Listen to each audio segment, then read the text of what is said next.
Yes, thank you for recording. So welcome to Fireside Chats with Ishare and by Ishare. And this is a webinar that is conducted for clarity on specific tech parts. And there's also going to be a time frame where you can ask speakers your questions. So we're starting by 7:05.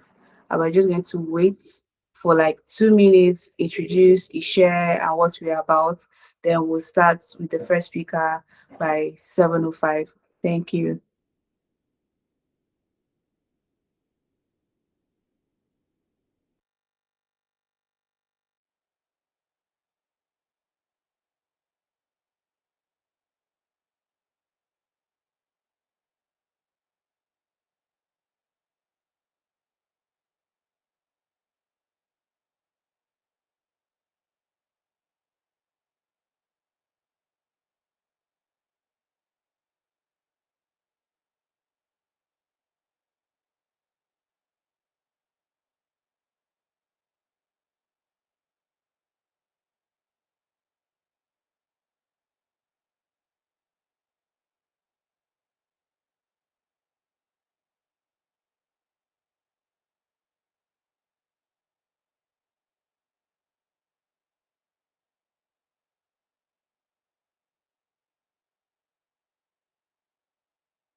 So we're just going to kick off and wait for others to join in while I introduce eShare.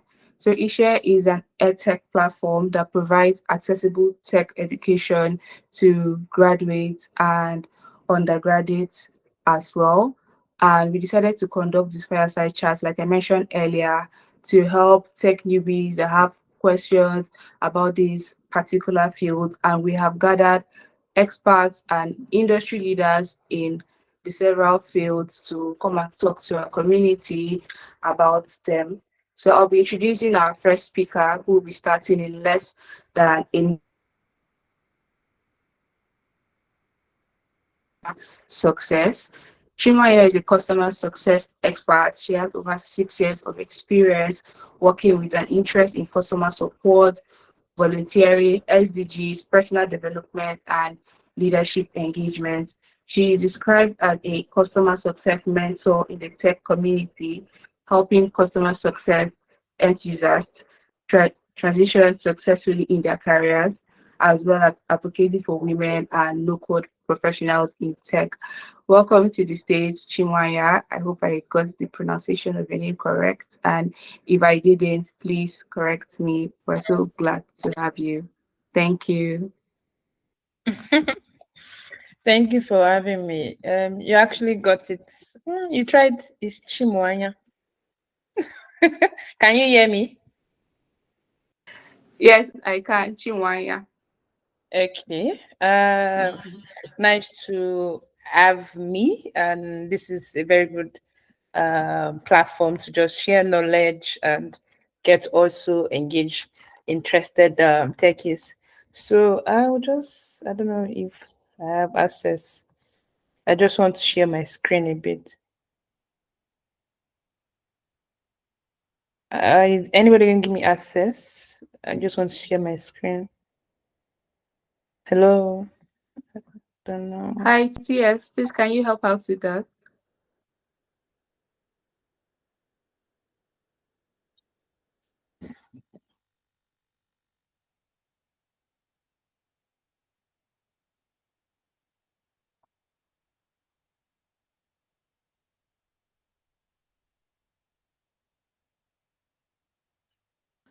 Are you able to share your screen now? No, I'm not.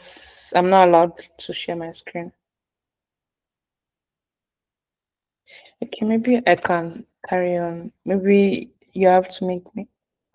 a host or something. I really do not know, but let me just carry on.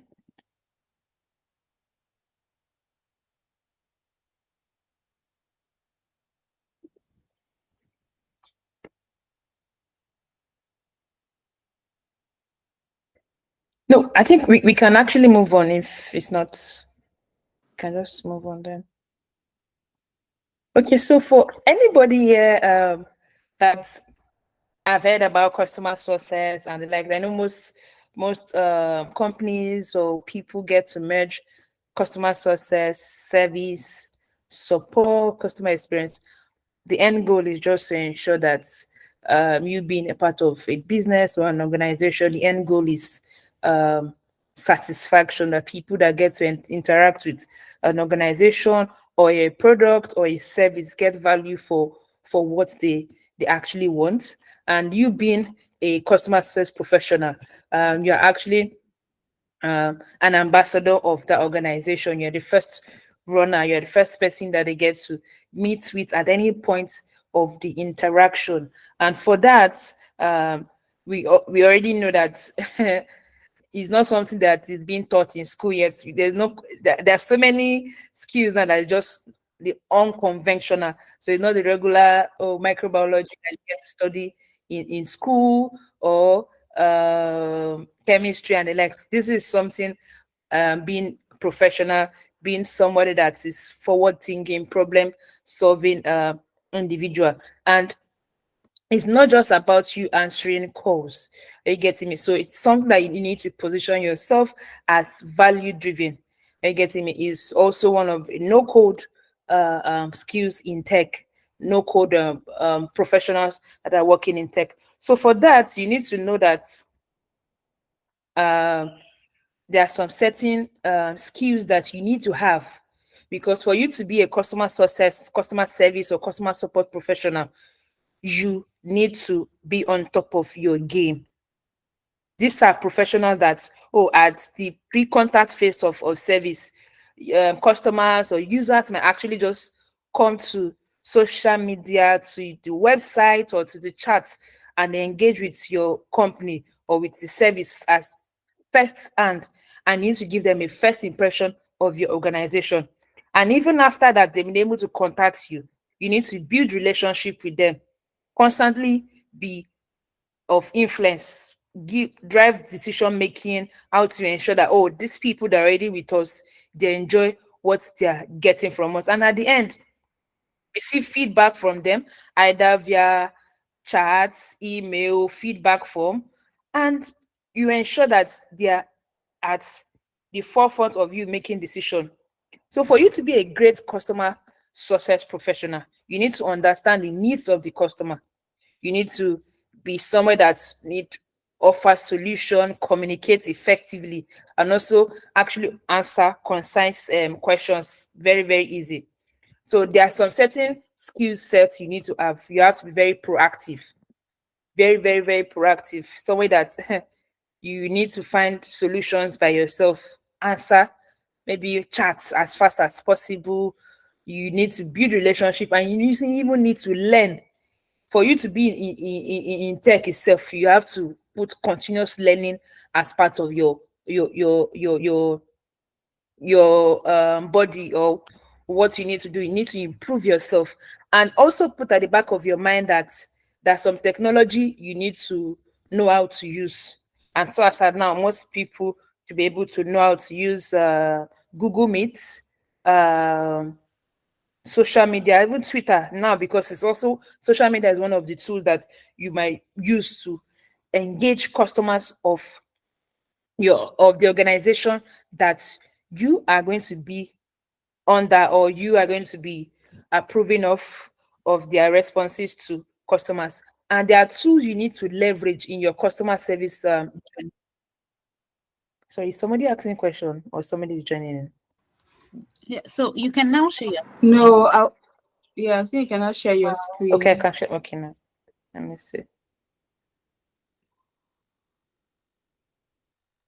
Hold on.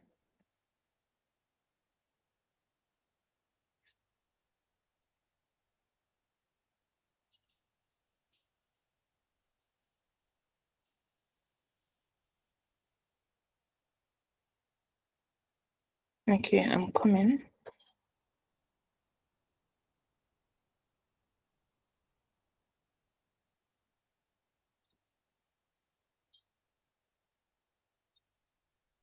I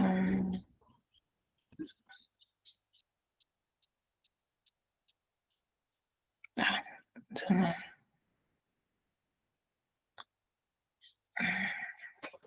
Hi, do you have a blocker? Just okay, hold on. My entire screen. Yeah.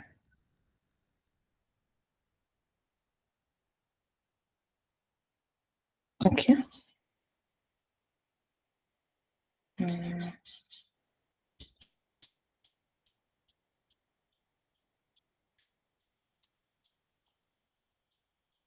So can you see my screen? Yes, thank you. Okay. So first off, for you to be great at what you do, you need to be able to measure the success of your efforts. Like you use a bit of some data analytics and be able to identify place of improvements. Or maybe at the time you wanted to attend to a customer.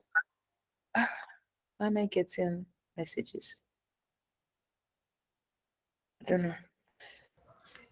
That's not for you. Sorry. Please go ahead. I Okay. think there are people joining. Okay. So you need to measure success because once you're interacting with customers, you need to know that, oh, this customer is happy. The way I responded to them via chats, how did they take the feedback? How did they get value from it? So you need to be able to measure that. And you need to be very knowledgeable. You being in customer success is not just a degbegbe role. You have to be very, very knowledgeable. If you are working in either in an EdTech startup, maybe like Kishe, maybe Child Deck or Piggy, you need to be knowledgeable about your product. So you also need to have product knowledge. Like it's not that, oh, it's customer that will not say, oh, I don't have I want to withdraw money, but it's not coming now. Why is it not withdrawing? Then you are now lost. Why is it not withdraw? Okay, you now ask, okay, when did you put this money? What target date did you put it? What featured? What part of the product did you put your money? You will not be stupid. You can easily know that, oh, I put my money in safe lock. I set it for 60 days after. So you already know that this is a feature that is until after that 60 days that your money can come out, no matter even if your customer is about to die the next day. There's nothing that you can happen. So just an explanation, like it's not them finding out that, oh, you don't know the product. If you are working in a web hosting company, as a support person, either service or support, you already know that, oh, it takes about 24 to 48 hours or 72 hours for a domain name to fully propagate. So it's not like, oh, a customer will just call and say, I just bought my domain name 6 hours ago. It's not loading. You people are fraud. You people don't. And you are not like, the person paid for this domain name. It's active. It's not showing. You need to know your product, the service. You need to know how to troubleshoot. So if you want to transition to customer success, first and foremost, you need to know that, oh, you will undergo training. Maybe once you join a company, you have to even join as an intern. But before then, you have been able to grow yourself. You have taken courses. I'll share that and some tools in the next slide. You have taken courses to put you into some certain skills that you need to know: empathy, problem solving, proactiveness. So those are some of those skills. So you need to know all those first before you can. And someone that you are not easily angered. You are someone that you have to be very, very patient. Very patient. In this my how many years of working, customer have shaped for me. They've swear for me. Somebody have even said, our thunder will strike you. See, so if you are coming to this kind of role, you have to be somebody that's either physically or virtually, because there are two types of service that you can render, and it depends on the company you find yourself. If you are working in bank, you know you're going to be attending to customers physically. So if you are working in tech itself, where we are now moving to the advent of remote work or hybrid, you might not even see the customers you're attending to, but with the tools you're going to be using, and even calls, you can know the severity of their maybe their attention. So you have to be someone that is calm, very, very calm. You have empathy. You are someone that is not quick to anger.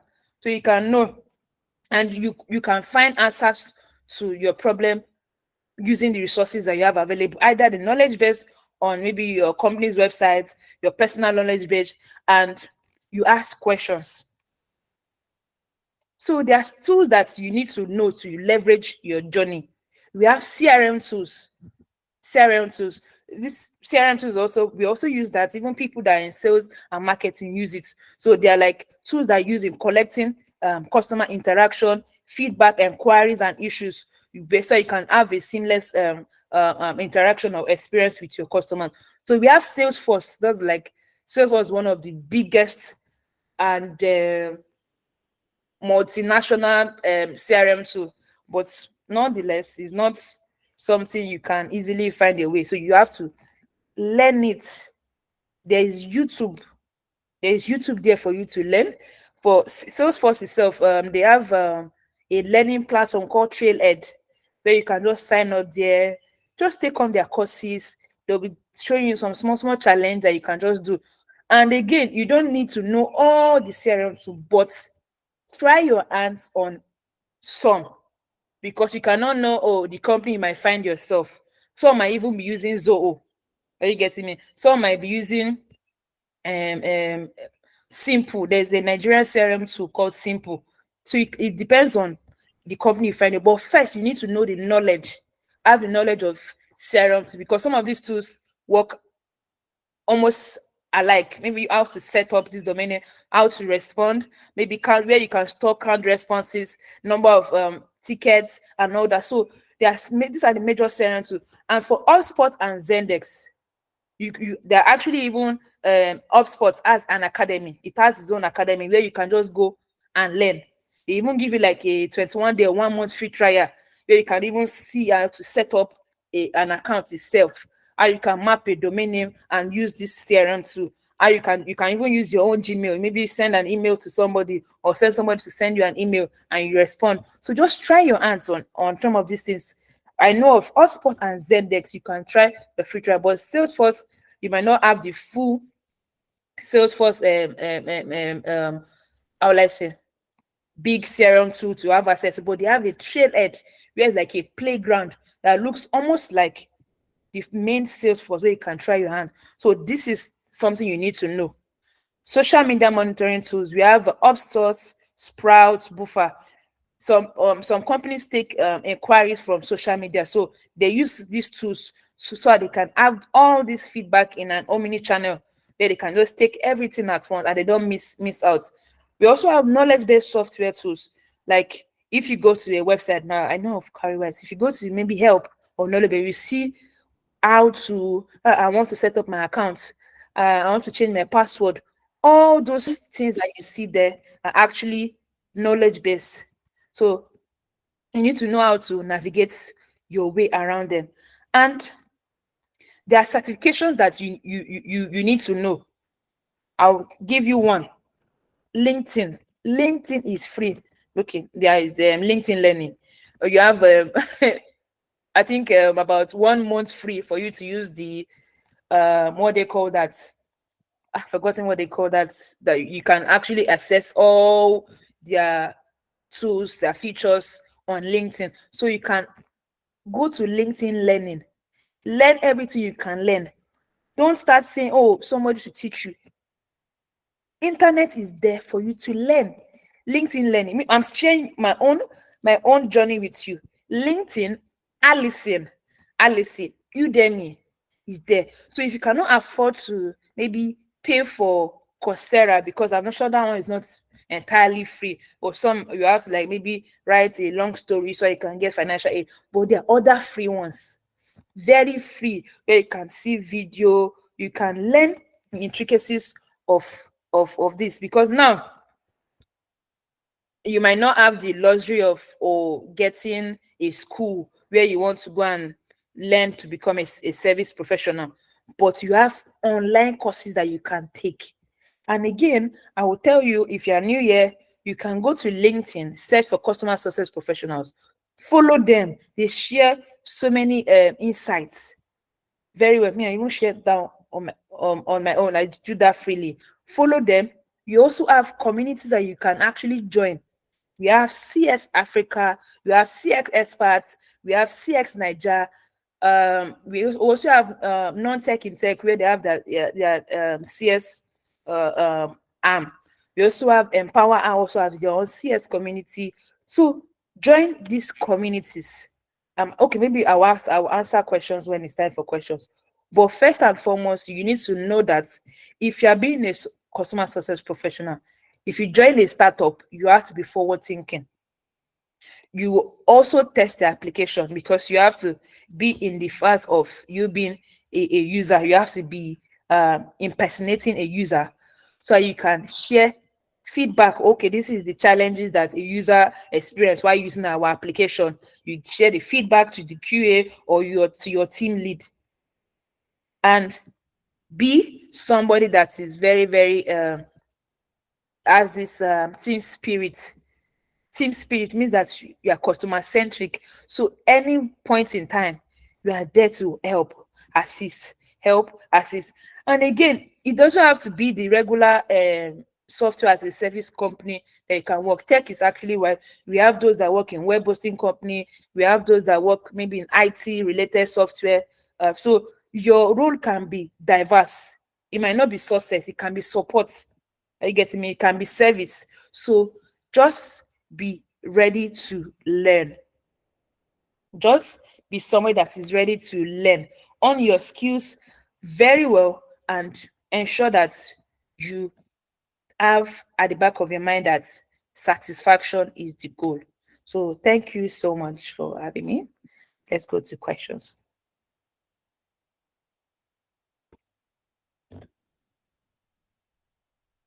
I don't know if anybody could hear me. Thank you so much, Chimwanya. Chimwanya. I'm trying. I'm seriously, I'm trying. Thank you so much for If you try sharing. it's Chimwanya. Chimwanya. Thank you so much for sharing with us. Like she said, there are platforms. There's LinkedIn Learning, which is free, and you can utilize, follow customer success professionals like herself and others. And if you want to follow her on social media, her LinkedIn is in the chat to give her a follow and to interact and engage. So this time is for questions. I think it's just 1 minute left for questions before we go into the next speaker. But if you have any question for her, you can unmute your mic and ask. Or, okay, Amira. Hi, good evening, everyone. Hello, Chimwaya. Good evening. Yeah. Thank you for the presentation. I really enjoyed it. I do have a question around being a CSM or CX expert. And my first question is that I did not start hearing of CXM, customer success manager, until when like we start having these big companies like MoneyPoint, Seamless HR, and the likes, right? I'm talking about Nigeria ecosystem right now, right? And sometimes I wonder if there is a difference between a customer success expert and a customer support. I would love to know if a customer support is a small team under customer success, or customer success is a fancy word used for customer support. That's my first question. My next question would be, as a customer success expert, Let me just answer it one by one. okay. Okay, so the first one is they are very different. Okay. Yes, so my presentation was like a just about satisfaction or success, or being somebody that is in CS. So it's not just even targeted as success or service or support.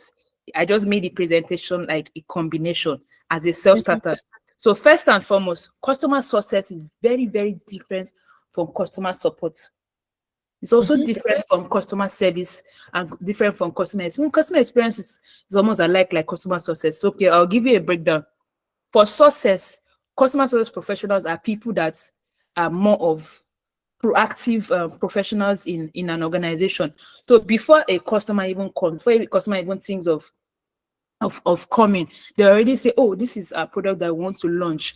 can we check the pain points and see, oh, we will determine the subscription. How are we going to make the subscription 1 month? Are we going to make the subscription 6 months? Are we going to make the subscription 1 year? Or they are there like, okay, yes, this customer is somewhere that might be paying.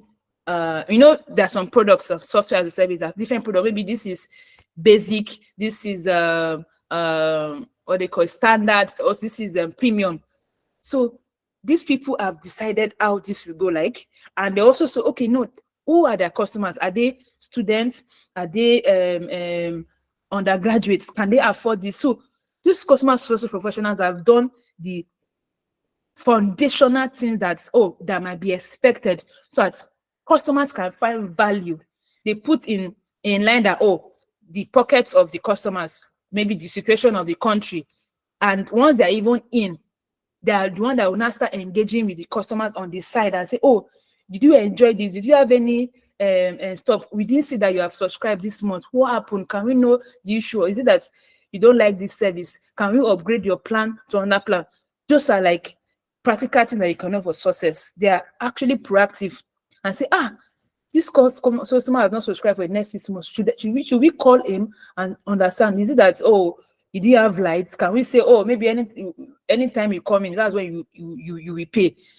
Because of their interaction, customer service cannot decide even maybe on different features or maybe different plans based on what their customer base is. But for support is a bit of the technical part of success. That's why you can see my title. My title is Customer Support Manager, not success. Mine is a bit technical. So mine is but more of the proactive or reactive, rather reactive. So once the issue comes, I'm there to troubleshoot, replicate the issues, work with the QA team or even the product team, and like, okay, this is the issue that they have. Please help me resolve this issue. I'm there trying to respond to you. I'm preparing knowledge bases. Okay, if you have this, you see this issue again, read this knowledge base to go and just understand it. I'm answering your question that, okay, you cannot pay this. So sometimes you might not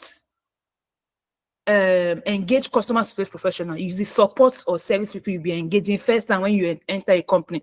But the success people already maybe are aware that, okay, this is first time issue. Maybe other time they'll be the one doing the follow-up. You've not subscribed, you've not this. So some companies have very, very large staff base and they can segregate it. But if you are working in a one-man business, one-man startup, you might do the two. Like I'm working, so you might do the two. So just be ready. And again, depends on your field. If you are working in the web hosting company, you might be support, because you'll be setting up domain name, setting up maybe a Tisala, like the way it's now. Maybe they have their router, or you have to set up the network from the back end or database and the likes. So it depends on the organization you find yourself. When you start your career, then you can now move. So the way software as a service people do their own operations is quite different from different people. But even for service itself, there are people that are customer service. They might not even know some of these tools that we have. CRM tools, they're on the job. Okay, maybe call center. There are also people that are in call centers. They call customers. You have issues and the like. They might not even look at some of these CRM tools that we have. They might even be manual. And we also have experienced people working in fashion industries. They might also be service people. So it's very, very different. But as the way Nigeria is, you might be working 2 people's role in one. I'm sure you already understand. So your second question. No. I think you've already answered my second question from your explanation. Okay. Thank you so much, Imaya. Thank you. Yeah. Okay. Any other person? I think somebody is okay. Isha is raising hand. Let me check the chat and see. Okay, thank you so much, Amira, and thank you so much, Shumaya, for answering the question perfectly. So if anyone has further questions about this session, you can drop it in the chat. We're going to address it to her, because right now it's time for Blessing Akpan to speak. So if you have any question about the customer success session, just let us know in the community or here in the chat. And also her socials are in the chat if you'd like to reach out to her and contact her as well. So we're bringing up Blessing right now. And before we do that, I'd like to introduce Blessing. Blessing is someone that inspires me, and I've been following her journey for a while now. I think more than a year. So yeah, that's about it for Blessing from my end. But Habayo, Blessing studies entrepreneurial leadership at the African Leadership University. She is a passionate social entrepreneur dedicated to solving issues around educational inequality through effective project management. With over 3 years of experience in project management roles for various education organizations and delivering over 30 successful projects, she has a proven ability to effectively collaborate and lead cross-functional teams, managing budget and risks. She's currently working with various nonprofits in Nigeria, supporting them in attaining meaningful impact with their initiatives. Let's give a round of applause for Blessing using the emojis on the meet. Thank you so much, Blessing. We appreciate you, and over to you. Thank you, Idongesit. Good evening, everyone. And I want to say well done to the speaker who spoke before me. I really learned a lot. I think I just recently learned about the customer success role and all of that, and it felt new to me though. But it's amazing learning that from you as well, and the difference. Okay, my name is Blessing, and Idongesit has done great justice to talking about me. So she said I was going to talk about the future of project management. So basically this session is going to be for those who want to get into project management, or maybe you are already in project management. It's more like sharing a little bit of what you are going to experience, what you should look out for, and how you should also prepare for all of those. So we're going to be, of course, she has shared introduction about me. I don't think I'm going to go into that again. Talk about the project management. This is a little bit of my content and trends in project management. The project manager of the future, call to action, and then we have a Q&A. And yes, so this is basically about me and my socials, of course. So first, why I decided to go into project management was that apart from the fact that I've always had this knack for just organizing things and events and programs, making sure that processes run well, making sure that people are happy. Yeah. I believe that my career trajectory over the years has led me to where I am today. And I know there are other people who want to, come to the project management space and don't know how to go about it. So I hope that, my presentation today, I will be able to give it a little bit of what you should expect. So let's get right into it. So if you can hear me clearly and you're ready, can you just give a thumbs up, a quick thumbs up, big thumbs up? Awesome. Thank you, Amira. Thank you, Shay, Sunday, Pfizer. Awesome. Thank you.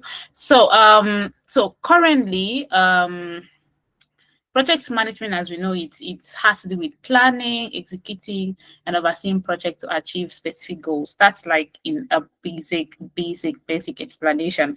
And right now we have over 60 million people around the world in project management roles. And in the next 3 years, there will be about 88 million project management roles open. And imagine we have 16 million people now in project management roles, and in the next 3 years, we'll have 88 million roles open. That's crazy, right? And I believe that there are going to be more jobs in project management, that there are people who are in the space or even qualified for it. So that actually gives the opportunity to ask yourself, if you ever thought that maybe project management was saturated and maybe you didn't have a chance, it's another opportunity for you to rethink that perception. Okay, and yeah, so these 5 themes are the trends shaping the future of project management, right? So we have digital transformation, agile and adaptive project management, we have remote distribution and teams, project management as a strategic function, and sustainability and ESG.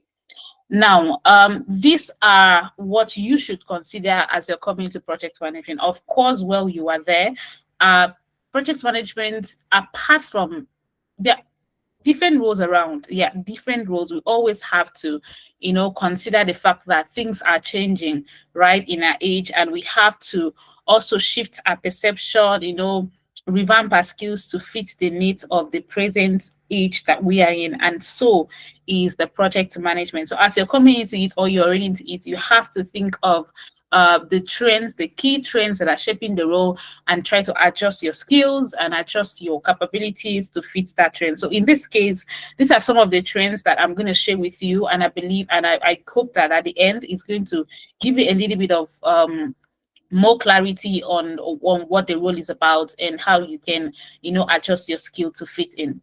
So what the project management that we have today, I might not say 100%, but mostly is traditional methodologies. That's waterfall and predictive. What I mean by waterfall is that most project management process or activities, I would call it, always like waterfall. Waterfall is like, starting from one end to the other, having to complete one thing before you move into the next step.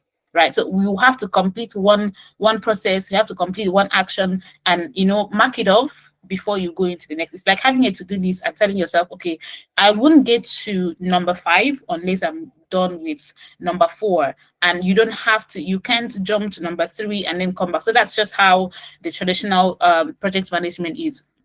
And then we have mostly common practices. So according to Project Management Institute, over 50% of projects face failure, face failure. And some of the challenges that leads to this failure are scope creep. And this scope creep is stakeholders coming up after the project has started to change things. It could be stakeholders, it could be your team members, when the projects have started, they were like, oh, this is what was supposed to be. And they're changing things when the project has started, right? And then there's also resource constraints where you started something and then you discover that, oh, the resources you budgeted for is not enough. And then we have stakeholder management. It's not easy to manage people, honestly. So as a project management professional, someone who wants to enter into the project management space, know that working with people, the ability to work with people effectively, should be something you're trying to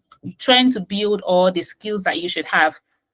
And then we have the changing landscape, right? Projects are becoming more complex. There are different kinds of projects in different spaces, from governance to education to healthcare to technology even. And all of this comes with its own complexity. So that's why if you want to set out as a project manager, you have to ask yourself, what space, what sector should I go into, so that you know what you are going to look out for, the areas you're going to focus, because all of it has its complexity and you want to really concentrate on the sector you want to go into, so that you would learn that complex situation and then master it before you go to the next one. Also, there are evolving technologies every day. There are no technologies to help us become better project managers, and some, of course, help us become lazy and whatnot. And then we have growing customer expectations. As project managers who is working in a business setting, in an organization, in a company, we have clients, we have customers who have different expectations, and you have to meet that expectation daily. So you have to have this in mind. So in order for you to thrive in the space as a project manager, you must have in mind that you have to embrace digitalization. I know they say that project management is is not that technical, but it's really going to serve you well if you have a little bit of understanding of the digital space and some digital tools. And then you have to be agile, and you have to have the ability to collaborate remotely. You have to think sustainability, and you have to be strategically focused. Now let's quickly look at each each trend. So I know I'm half 15 minutes, so I will not try to spend so much time so that I'll have some time for questions.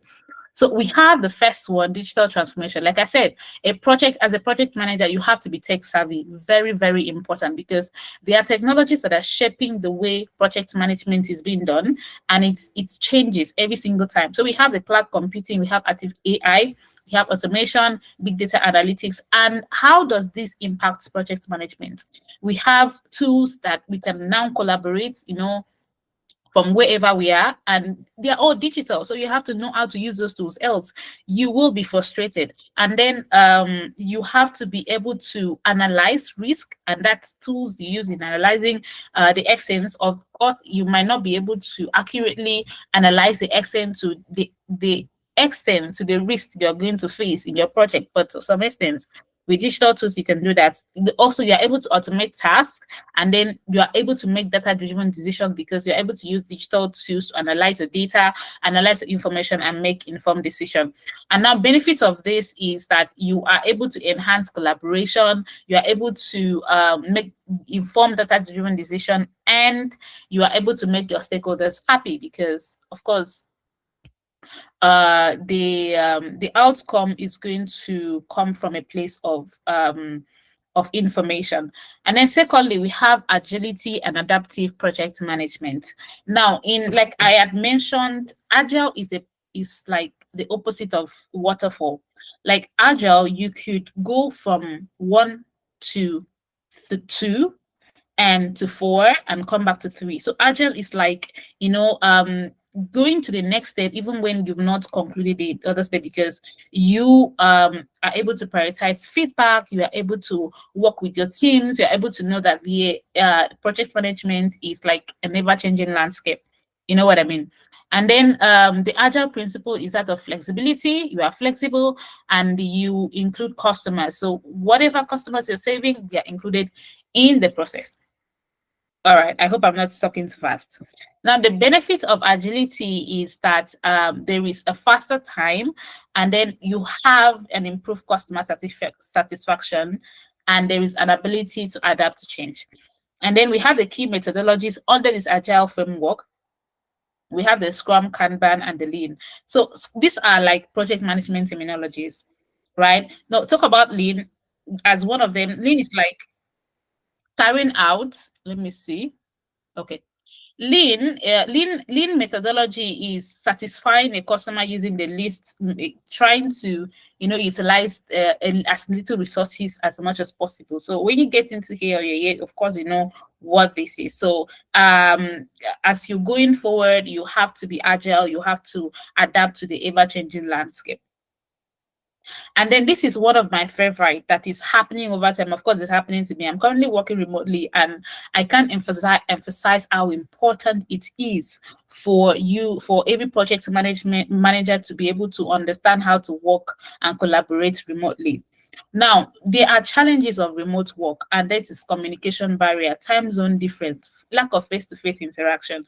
And that could cause a friction, that could cause challenges, that could cause a lot of delays. But knowing how to communicate with your team, understanding their time zones, and understanding the challenges that they face in order to, when you understand all of this, it allows you to factor into whatever you are doing.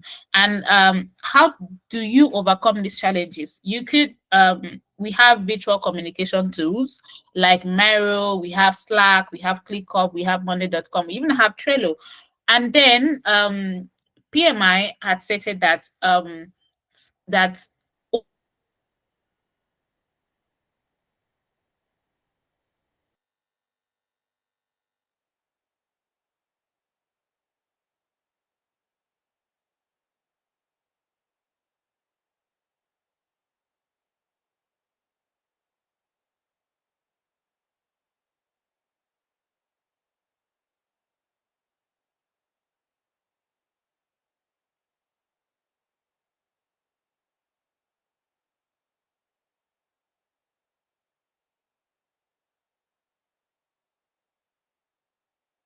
Can anyone hear Blessing? No, I thought it was my network. No. No. No, no, no. Wait, who? Can you guys hear me? Okay, so I see. Yes, yes, I can. Okay, don't worry. She's Yes. back. I will say what I want to say when it's my time to speak.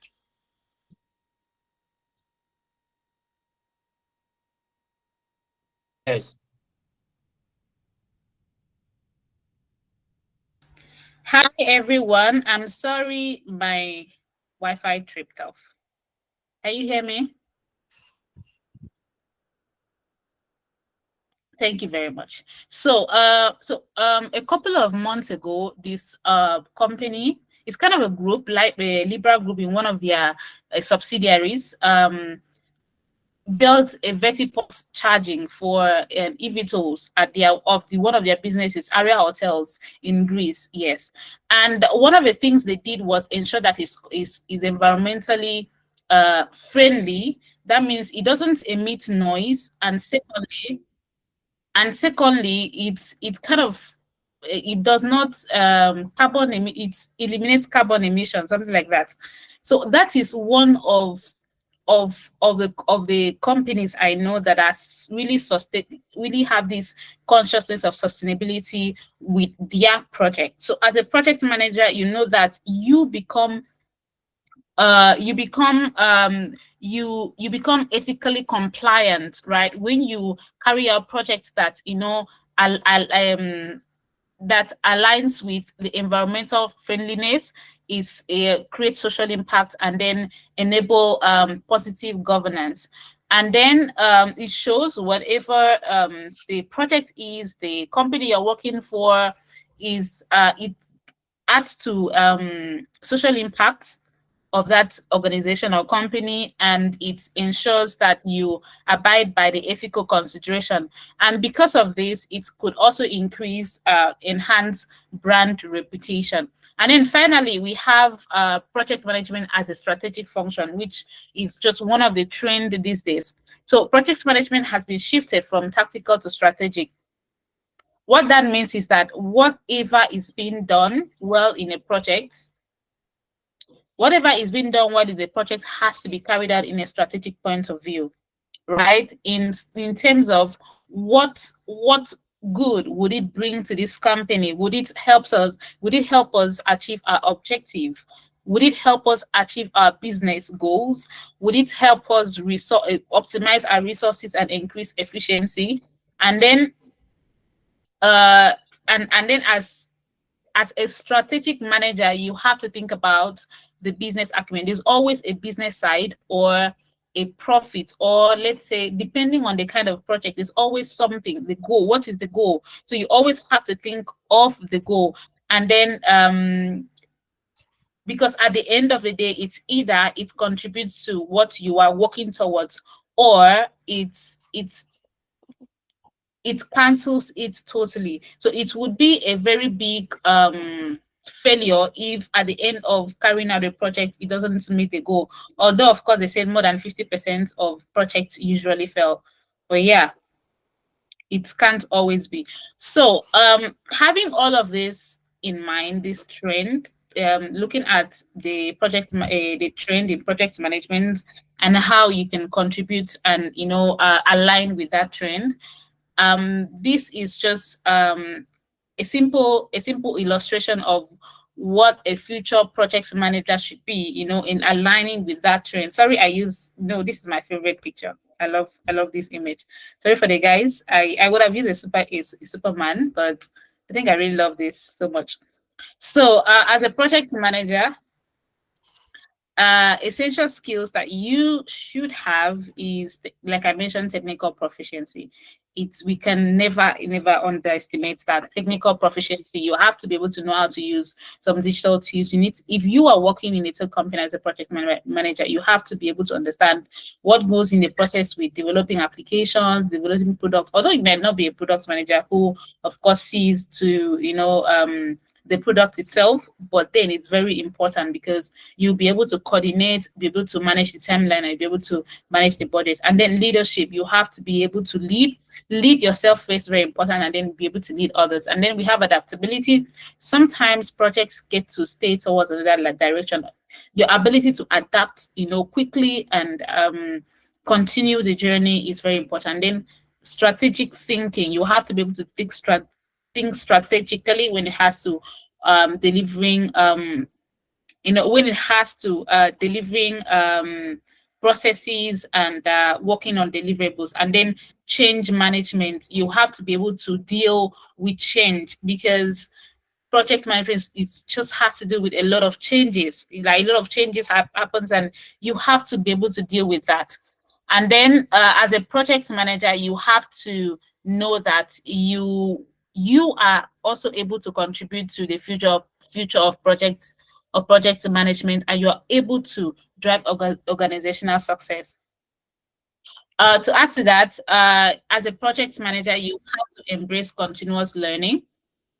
You have to embrace continuous learning. You have to stay up to date on industry trends to be able to know what you are doing in the field. And you have to also develop new skills when it comes to, carrying out projects and executing. You have to be able to develop, you have to look inward and ask yourself, what skills am I lacking? What skills do I need in my role? Do you find yourself not being able to communicate effectively or not being able to write? Because project managers, they write a lot to be able to communicate emails back and forth. You have to be able to build those skills. And then you have to be able to, you can take online courses. We have project management professional courses. We have on PMI. You can even take certification, Certified Associate in Project Management, or PMP, Project Management Professional Certificates, all of those to, show your proficiency. And then there are also opportunities for growth, such as you have to also leverage new technologies for efficiency. Sometimes, okay, it might say, oh, use paper and pen, but that age is over, right? Try to use new tools like, try to coordinate with your team, assign tasks on Trello, even if you don't like using it, but I think it will really help you in the long run. And you explore new project management methodologies, like try Scrum, you can try Kanban, you can try Lean, and see how it goes. Sometimes you might not be able to, work with it, but then it's good to try because you don't know where you're going to find yourself. And finally, you have to be able to adapt to technology changes. All right, now we come to the end of the presentation, but then I would like to say that as someone who wants to go into project management, you have to find out what works for you. But then I always advise that you need to try everything as project managers. It's fine if there are some things that don't work for you. Personally, when I started out, I found it very, very disturbing. I couldn't use Trello for a long time because, I always forget. But the fact that I know how to use it, it stands out for me. It's okay for me because I don't know where I'm going to find myself. There was a time I was in a cross-functional team and they used Trello. I couldn't bypass it, but at the end of the day, I was able to use it because I had learned it. So you have to try everything and find out what works for you. And sometimes you might get to a point that you don't know what you're doing. You don't know your left from your right, but just breathe. You will be fine. And don't forget to always try to go out there, look for new knowledge, see what's strength, see how you can, get yourself acquainted with those resources. Thank you. Thank you so much, Blessing. I honestly enjoyed your session as someone that does project management sometimes. And like you said, it's difficult to work with people. And I can relate to the Trello part as well because up to now, I still miss out on using my Trello board. So thank you so much. Blessing's social media handle is in the chat if you'd like to follow her. And I wish we could take a question right now, but we can't have like a Q&A right now on the call, but it can happen in the chat. If you have a question for Blessing, or you could reach out to her on social media. And I felt like the time was too small, and I promise that we're going to bring her back in another event where she will speak for longer than this. So we're issuing in and bringing in our next speaker. Yeah, you can. Okay, our next speaker, in person of Mr. Elisha Upong. Yes, please confirm that he has access to share his screen as I read out his bio. Elisha is a seasoned full stack developer with a BEng degree in electrical and electronics. He has a strong background in PHP, Laravel, and web technologies.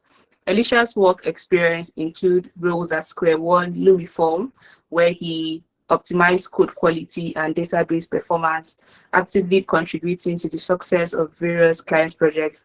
Elisha has a diverse background and commitment to continuous learning, making him a valuable asset in any team in the world of software development. Wow. So let's give a round of applause to Mr. Elisha Upong as he takes us on coding 101. Hi, please let me know if you can hear me. That was a whole lot. Yes, I can hear you. Okay. Yes. Please let me know if you can see my No problem. slideshow. Working. Okay, it's working. Hi, my name is Elisha Upmong, and I have the next 15 minutes which will land us in when would we have 15 minutes? 8 o'clock would be 8:15, so we're looking at somewhere between 8:12. Okay, 8:12. Thank you. Yes, my name is Elisha Pong, and I am a software developer. I should just go to that slide. Yeah, Elisha Pong, software developer at Reggie. We will be discussing briefly about software development 101, coding, writing softwares, and all of that. So the question is, so you want to be a software developer, what would this entail? So let's start with a very simple definition for what software development is. It is the process of designing, creating, testing, and maintaining software applications. It is very, very integral to modern life. It powers everything from websites to mobile apps to enterprise systems. It's the backbone on which every major innovation takes place in recent days. And any break in this process of designing, creating, testing, and maintaining such application has ripple effects and daring consequences. One which could be seen in what happened, I think, last week or last 2 weeks. It was this company CrowdStrike that shifted an update for Windows that made the whole world come to a standstill. So that's how critical most part of software development might be. Let's move on. So what are the three main divisions when we are speaking about software development? We look at something called the front end part of software development. We look at something called the back end side of software development. There are people that can do both of this, and then we find these very rare people and call them full stack developers. And then while the last one is not really software development per se, it's more of a culture, but it's also part of the process of, if you look back, it's the process of designing, creating, testing, maintaining. One thing is missing, the deploying software applications that it could actually be used by human beings and machines alike. So DevOps is the culture that manages how to move your codes from the laptop to where someone else can actually use it. Give me a minute. All right. So, like I said, we have front end, back end, DevOps. Full stack. Front end is for what you're seeing. Like you're able to see the page we are using to have this meet call. This was put together by someone that understands front end software development. So it's basically what you can see, what you can interact with. You move your mouse around a button and the button lights up or becomes bigger than it used to be. You see one part of the website having blue color, the other side having white. Then you see a line, you see people's images, all of what brings this together. Some could be visually pleasing and some could be a visual nightmare, depending on the skill level of whoever implemented it and the designer. So, but we're not going to talk about the designer today. So whoever can bring this together can be called a front-end engineer.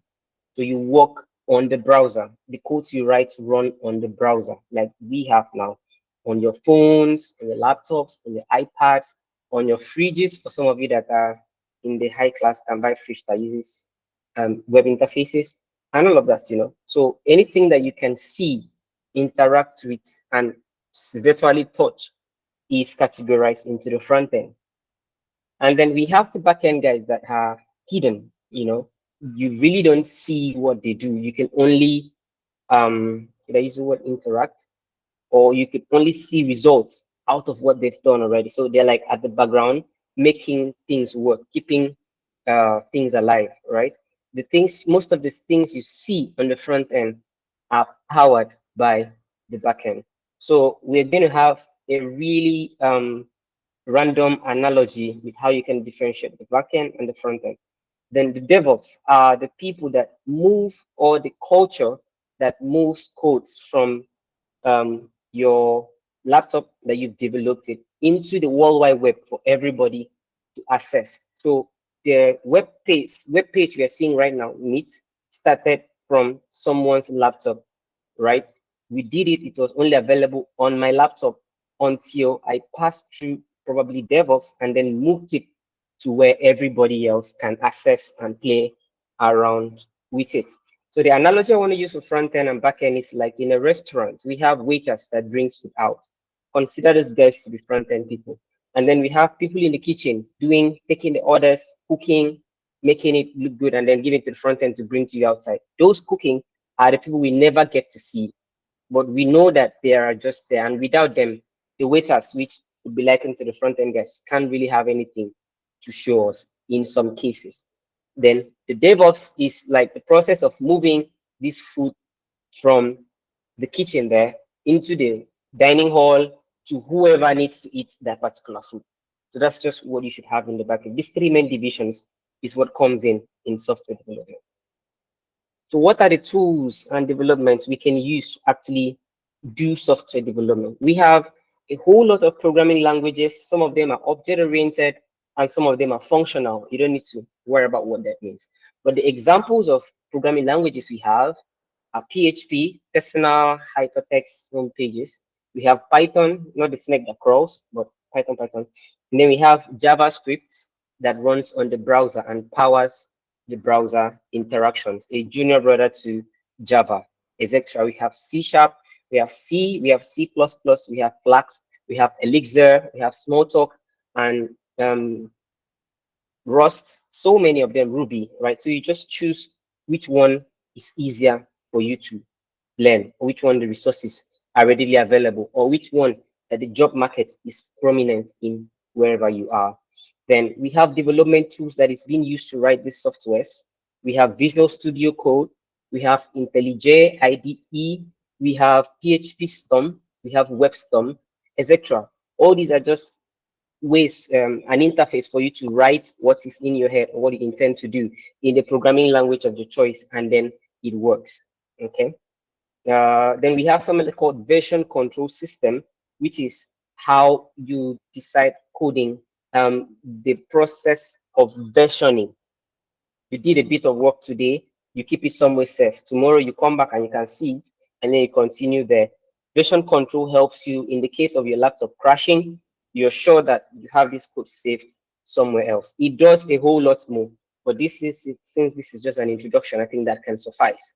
Then we spoke earlier about front end and back end, languages and all of that. Then we have things called frameworks and libraries, which build on the core of the language, the programming language itself. For example, for PHP, we have a framework called Laravel. Then for Python, we have a framework called Django, Flask, Fast API. For JavaScript, we have Node.js, and we have Nest, we have Idongesit.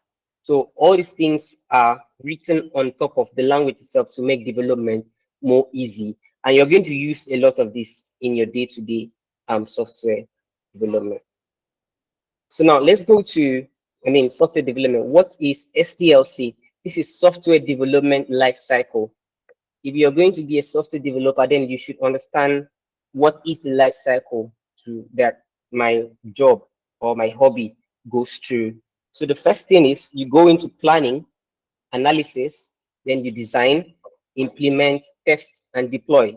This deployment is where I spoke about DevOps. Planning is where you come together and say, okay, what do I need? I need an interface for Google Meet that people can do what they can input a meeting link and then join the meeting. They can add people to the call and all of those extra things. It happens in the planning phase. And then you come into analyzing, how should I go about doing this? What is important or what is not important? After that, you go into design. Design is basically, how should this be structured? It's not UI UX design now. It's interaction. How does one part of my system interact with the other? How do they speak to themselves and all of that? Then when you're done with that design, you now go into the implementation, writing the code itself. But a lot of times people skip planning, they skip analysis, and they skip design and go right into implementation, right? Because they believe there's a market waiting for them they have to capture, which always ends in tears all the time. So ensure when you're doing anything, you plan, analyze, and then you design. So when we're done with implementing, we go into testing to be sure that what we actually did works the way we wanted it to. When we're done with the testing part, we can go into deployment, which is basically moving what I have done on my laptop into the World Wide Web for anybody to access. Most times we use DigitalOcean, we use cPanels. I'm sure a lot of us have heard of Google Host, Namecheap, GoDaddy, and all of that. Most of them helps with deployment, moving your codes from your laptop to the internet. Then we go into the maintenance phase, which is fixing things, updating requirements, replanning most things, analyzing, doing some more design, and adding more features to whatever it is you developed before. We're familiar with updates. Your phone can tell you you need an update here, or Meet can just say they're updating our interface here. And so that's maintenance tasks and all of that. It happens all the time. So having known all of this, where exactly can I learn software development? There are lots of ways, but I'll just mention these few. Self-learning, you can teach yourself how to program, reading lots of books, doing the work itself, and step by step, getting better at it. You can join a boot camp or a training academy, anyone that works, where they actually go through a more structured learning program over a period of time to teach you what you need to learn. And then you can use Codecademy. It's a free online bootcamp for you to use and learn any part you want to learn. They have various tracks. You just pick one and then stick to it. We have this other website, Odin Project, the Odin Project. It's a fully free, self-paced, self-learning bootcamp, really intensive. And if you want to self-learn, you should check it out. It's really amazing. They have different programming languages, pathways for you to use. And if you can pull it from the beginning to the end, you would see that you really, really know what you're doing. Then we also have Stack Overflow, which is basically to help you in case you come into problems while learning. This is where you ask questions, get answers, and all of that. I should have added ChatGPT here, but I don't really like it that much when it comes to beginners learning things. So now, when we've seen where to learn, the next problem is how to learn. Right? How to learn software development. You need to choose implementation over theory. Lots of the time you ask someone, what have you, I'm learning this, I'm learning that. Let me see what you have done. Oh, I don't have anything yet, but I know this, I know that, I know that, I know that. The things you know, when you don't implement them, you actually do not know them. Because people are looking out for what you can do, what you can do, what you can do over what you really know. Because most times we know a lot of things and we can't really do these things that we know. Then patience and grit is very, very important. Learning software development means you have to be good at research. You have to be good at digging out information for yourself and actually solving problems. And this comes with a lot of patience and a lot of grit. So if you give up easily, this line might not just be for you. Because even after going through the bootcamp and all of that, solving problem means you have to dig into the muddy waters by yourself and find out solutions to your problem. Then the last one here is repetition. This is how you really know things. You don't quote things in your head. You don't cram things in your head and hold.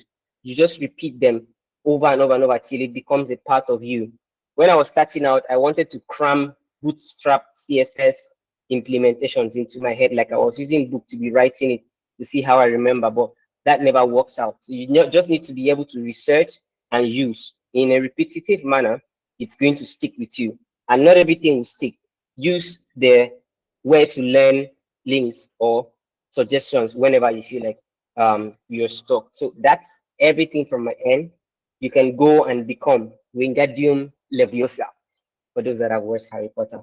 So that's everything for Software Development 101. If you have any question, which I don't think you do because I did a very nice job explaining, I'm joking.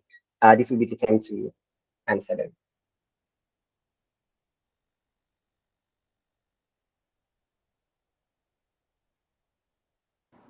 Thank you so much, Elisha. I'm a non-technical person in tech, but I sincerely enjoyed your session and where you said that the things you know when you don't implement them, you actually don't know them. It felt like a self-solve, and yeah, you shook a table. So thank you for sharing that. Does anyone have any questions for Elisha? We can only take one question and it's going to be super fast. His social media handles are in the chat, his LinkedIn and also his Twitter. You can find him on Twitter at Drums Minister and Twitter as Elisha Upong. Yeah. So if there's no question, we're going to move on to the next speaker. We're meant to have an icebreaker session, but with the way things are going, we might have an icebreaker before the last speaker comes up. So we're going to move on to Rita or Tina Okonkwo. Tina, are you okay? She's on the call. So I'm going to be reading her bio. Hi, Tina. Good evening. Good evening. I confirm you can Hi. hear me clearly, please. Yes, I can hear you Okay. clearly. Just wanted to confirm that you were in the room. Okay. Yeah. So I've been following Tina since last year and her growth and journey has been massive and impressive as well. So Tina is an award-winning data analyst with a strong passion for data storytelling and using data to drive business decisions. She has a background and a degree in mathematics. She spends a lot of her time on Twitter and LinkedIn talking about her experience as a woman in tech. She's extremely passionate about the data community and is trying to drive inclusion for women in technology. Her impact has been recognized through features in notable platforms like Tech Cabal, Vanguard, Ventures Africa, Data Camp, and Ingressive for Good. So right now, she's going to be sharing with us the essentials for data analysis. Thank you very much, Idongesit, for that introduction. It's great to be here. Hi, everyone. Just like you mentioned, my name is Tina Okonkwo, and I'm a data analyst. I have well over 2 years experience in data analytics, and I've been helping businesses solve problems with their data. And today I'm going to be sharing some of the tips that have helped me over the past 2 years and some of the essential skills that you would need as a data analyst. But first,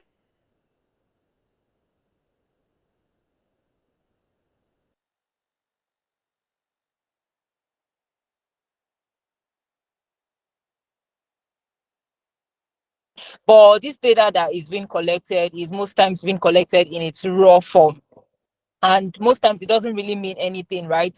Now that is where data analytics comes into play.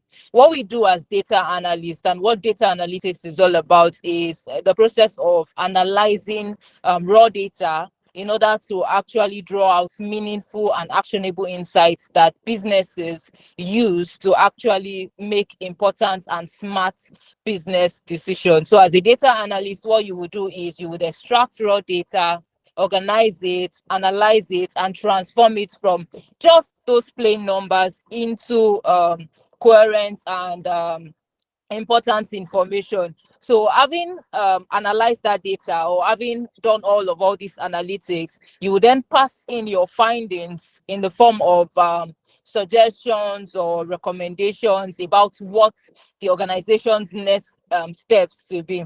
So you can think of data analytics as a form of business intelligence, you trying to make your business intelligence that is actually used to solve specific business problems. So as data beyond us trying to build dashboards, build reports. It's about us using data to actually solve important business problems and challenges within an organization. Basically, what we're doing is finding patterns in our data to actually turn it into something useful. For example, you're trying to look at how certain customers behave or how employees are particularly engaging with a particular product or a particular tool.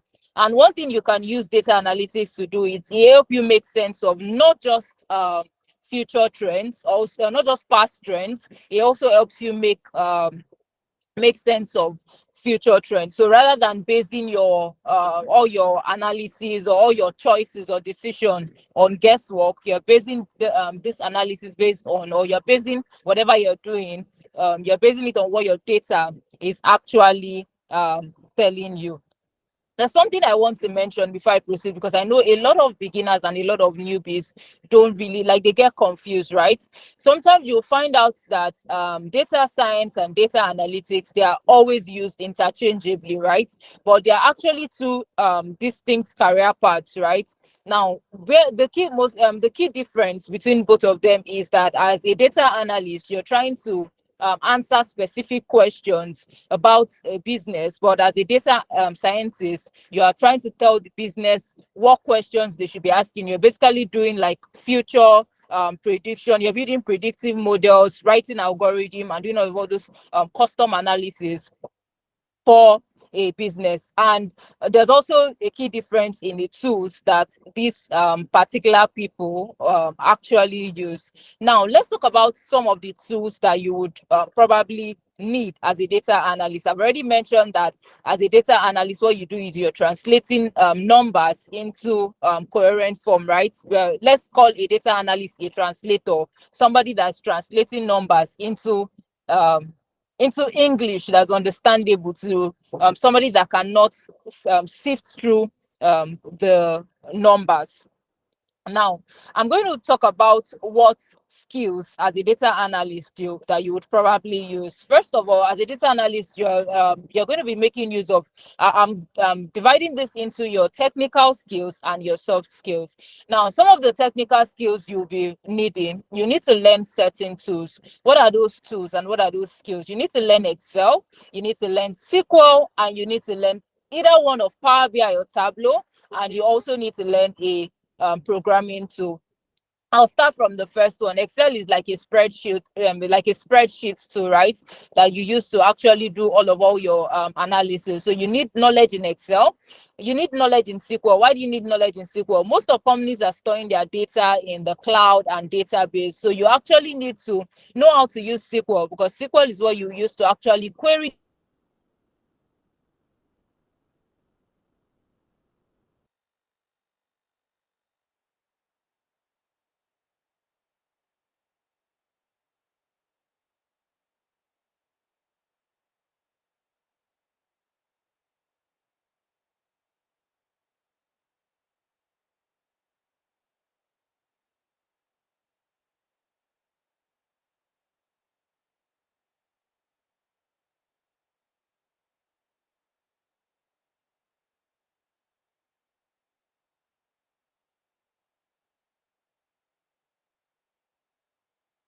it gives you an edge, right? Because the job market is actually very, very tight. You want something that will give you an advantage over the other candidates. So you need knowledge in either one of Python or R. And just like the same thing with visualization, most of these tools, they work the same way. You just need to transfer your knowledge from another, but probably the syntax and everything would probably be different. Now, that is that for your technical tools. Now let's talk about some of the soft skills that you'll be needing. As a data analyst, you actually need to know how to think critically. So it's very, very important. You need to be a critical thinker if you want to be a data analyst, because most times some companies don't even know what they want, right? They don't even know the problem they are trying to solve. It is your job as a data analyst to take their data and or try to understand them and ask them questions about their pain points, what exactly their pain point is, and try to look for, okay, where am I going to get this data from that would actually help this business solve this problem, down to the analysis, visualization, reporting, and everything. Another thing you need to be, or you need to know how to do very well as a data analyst, your problem solving skills needs to be on point, needs to be 100, because they, like I mentioned earlier on, data analysis is not just about creating dashboards or putting out visualization. It's about helping a business solve problems. So if you end up putting a dashboard or 2, 3, 4, 5 visualization on a report, and that report or that dashboard doesn't help a business do anything, what you've just done is totally useless. So you have to be a problem solver as a data analyst. So being able to break down a problem into smaller and manageable parts, right? That is one valuable skill that you actually need as a data analyst. Another thing you need is you need communication skills, and I'm going to break down these communication skills into two different aspects. You need skills in data storytelling, and you need presentation skills. Now let's talk about data storytelling. Now, data storytelling is just your ability to actually present data in a way that is sort of clear, concise, and engaging. Think of storytelling. While we're small, they told us bedtime stories, and stories that had this beginning. There was this thing that they will tell you, story, and then they'll tell you once upon a time. So that, think of data analysis like that. You have to take your user on a journey. If I'm analyzing a sales data, for example, I want to tell a story with my data such that I'm telling whoever that I'm applying context to whatever information I'm putting, in the sense that I'm telling my client, so I'm telling the organization that, oh, we made so sales this year. I'm going to add additional context that, oh, that is 20% more than last year. Okay, I'm telling you that we made 20% more than last year. I'm also telling you that, okay, we made the most sale in this particular month. Telling you that, I'm taking them through another journey and telling them that, okay, this are the products that we sold the most in this particular year. I'm taking them through that same journey and also telling them that, okay, in this particular product, these are the customers that are buying this product. So that is just it about storytelling. You're adding context to whatever you're trying to share to the organization or to the client. So it's not just about presenting the numbers. It's about you providing context and narrative to whatever you're trying to present. So now let's move to your presentation skills, right? In as much as you've done all your analysis, your data cleaning, data processes, everything you have to do in the data analytics process, you need to know how to present your data or your reports in a way that is actually effective, right? You want to create your visuals and make sure that your user understands it, meaning you're using the right charts to tell the right story. You don't want to use a line chart where you're supposed to use a bar chart, and you don't want to use a bar chart where you're supposed to use a line chart. And regardless of all this, you should know how to explain this analysis and also your recommendation to both technical and non-technical stakeholders. I always tell people that if you want to know, especially as beginners that we're building projects, if you want to know that you have done something reasonable, send your report or your project to somebody that is not a data analyst or that's not in data analyst field, and ask them if they can make sense of something you've done, right? So you have to be able to explain your analysis to both technical and non-technical audiences. Another thing that I want to mention that some persons try to skip is being attentive. Like, you need to know how to pay attention to detail, because as data analysts, what we're doing is very crucial. Sometimes they give you an analysis to carry out in an organization and they already know what they want to see. They already know the numbers they want to see. But then if you don't pay attention to details and you end up providing an inaccurate result, you end up looking stupid. So you want to be able to pay attention to details and make sure that your analysis is accurate and reliable. To sum up everything I've been sharing, I would just like to say that becoming a data analyst is actually requires a lot of thinking, a lot of technical skills, a lot of analytical thinking, effective communication, and being very, very curious. Curiosity is very, very important. So once you can develop all these skills, you will not only excel at being a data analyst, you would also be able to drive impactful decisions in any organization. And I always try to like to tell people and end my conversation with telling people that the journey of 1,000 miles begins with a step. And if you don't take that step today, you would end up in 2-3 years from now regretting, why didn't I start then? Thank you very much for listening to me. I would open the floor for questions now.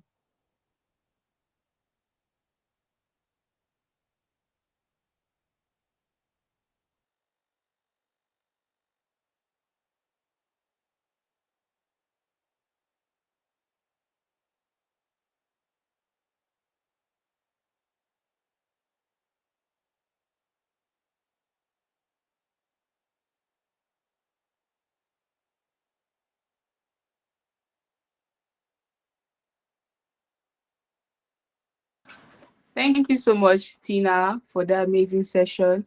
If you have any question for Tina, please raise your hand or share in the chat. We have some time to take a question or two on the data analytics session.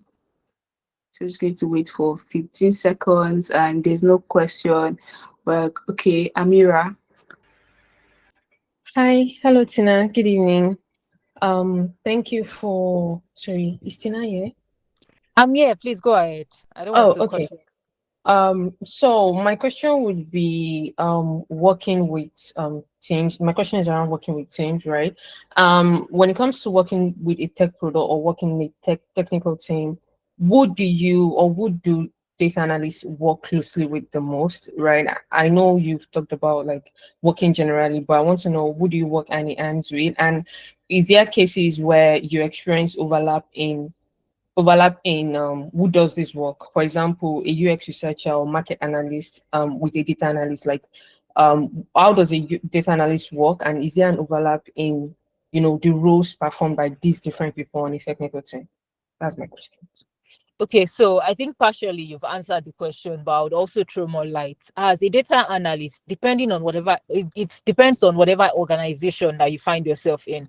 Now, if we're talking a small team, say a startup, for example, your role will overlap with every other team. You would work with the marketing team, you work with products, you work with the engineers, like you would work across all teams, because data is actually a very, very crucial part of the organization. I would like to see if right now a lot of organizations are even beginning to embrace data, so it's actually a very crucial part, and most people cannot even like make choices or make, while the software guy was saying something, like it said something about like an analysis stage, right, where you have to carry out like analysis of whatever you want to do. So we work across different particular like teams. Now if it's for a larger team, your role might actually be broken down, because we have different analyst role, right? There's a marketing analyst, there's even a customer experience analyst. So you can even be a customer, like you're working on customer service data.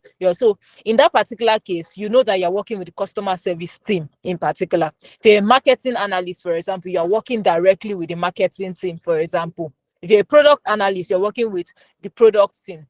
But I'll tell you that sometimes even still overlaps. I'm a product analyst and I work with like I still do a intersection between the engineering. Sometimes I'm with marketing and there's a lot of intersection. So I don't think data analyst is a standalone team, right? We work across different teams in the organization. You work with everybody entirely. I don't know if that answers your question.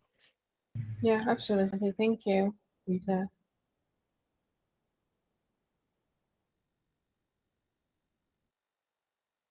All right, thank you so much, Amira, for asking that question. Does anyone else have a question for Tina?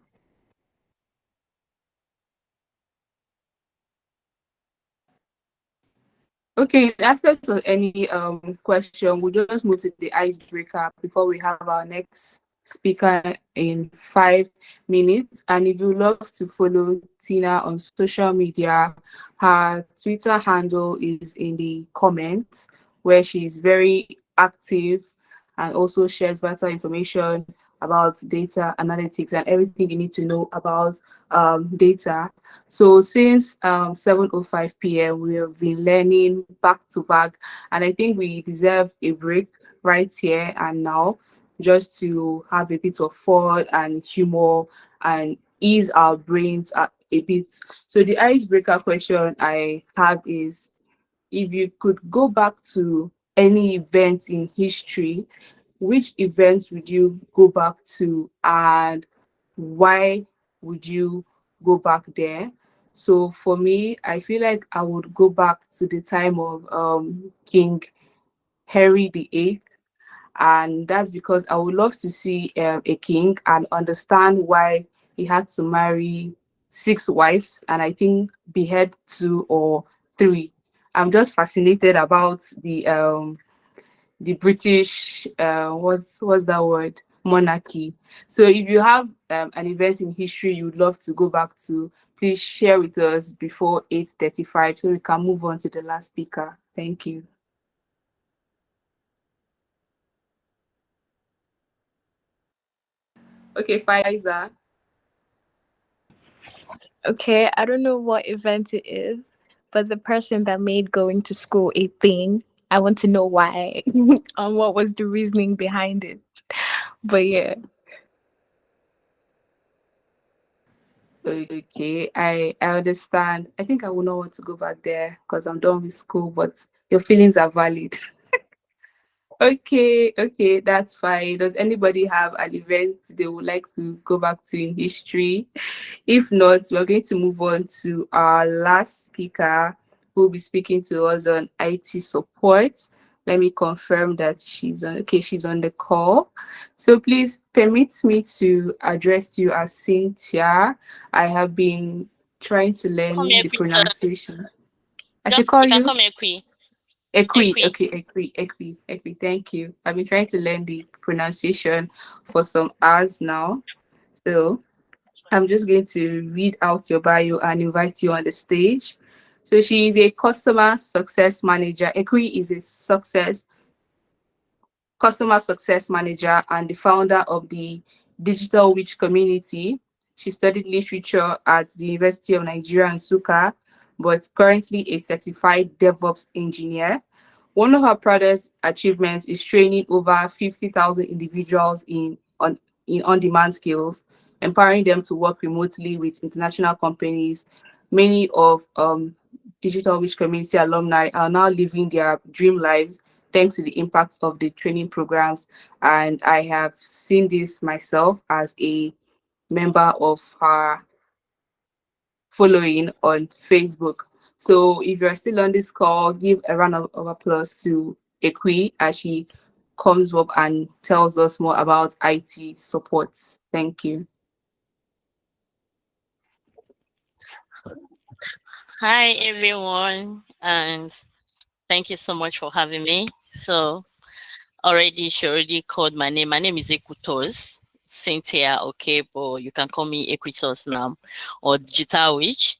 And I don't know why she gave me IT support. Apparently, I was expecting her to give me customer success because today I was also promoted as a customer success director in my company. So I like talking about customer success, but however, maybe the first thing she saw on my LinkedIn bio is customer support, and she decided to run along with that.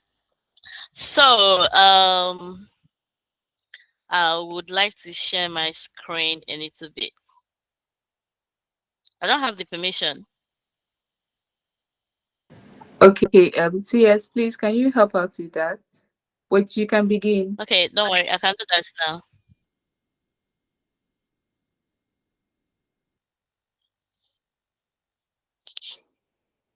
Just a moment.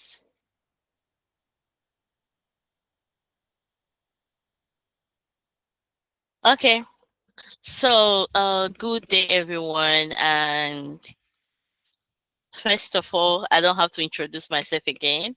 I'm just going to dive into what's IT support, or I just call it technical support, because when it comes to IT support, it's a very broad topic. And if I start talking about IT support, the probability of us going home today is going to be very long.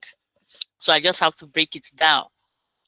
Because if I just say IT support, we talk about customer service, we talk a little bit of customer success, we talk a little bit of everything that has to do with customer facing. But when we talk of technical support, we are narrowing down our topic to technical problems. So I would say that technical support is just refers to you using products and also assessing support when the products or services you bought from a company have technical issues. What I mean by technical issues, when you want to buy a product and you're asking customers or you're asking customer support, please, where can I buy this product, or how do I use this product, or how do I subscribe? That is just you trying to assess normal customer service. But when you already bought a product, or you are trying to, try out a product and you're experiencing a problem or error, that is now when we call whatever you are having technical support. So technical support is all about getting your hands dirty, more like you're a mechanic. You are a medical doctor, you're a mechanic, something spoiled somewhere and you are called to fix it. But customer service, nothing spoiled. I just need help. I don't know my way around. I need somebody to show me around. I need someone to tell me how to use this product. That's just normal customer service. Normal, you are just trying to get help. FAQs, you're asking questions and you're getting answers. So I said that technical support refers to services that entities provide to users of technology products or services.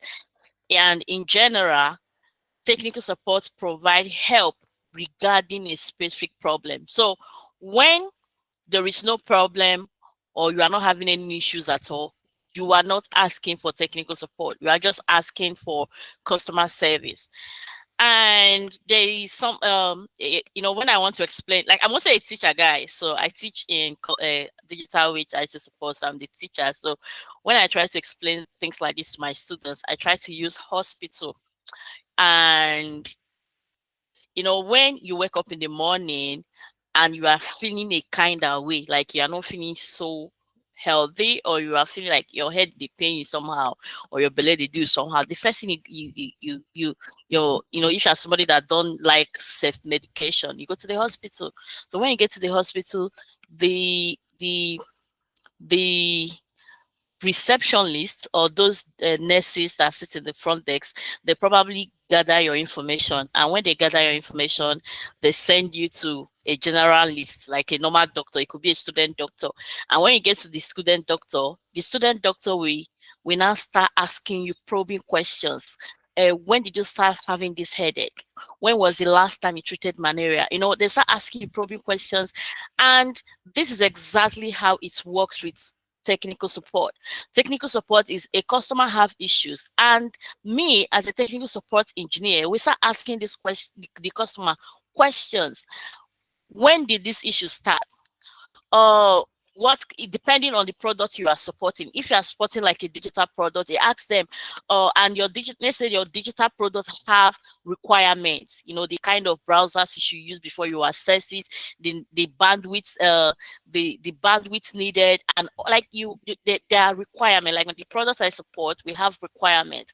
So you have to ask them questions to ensure that whatever they are doing, they met the requirements. They are using the appropriate browser.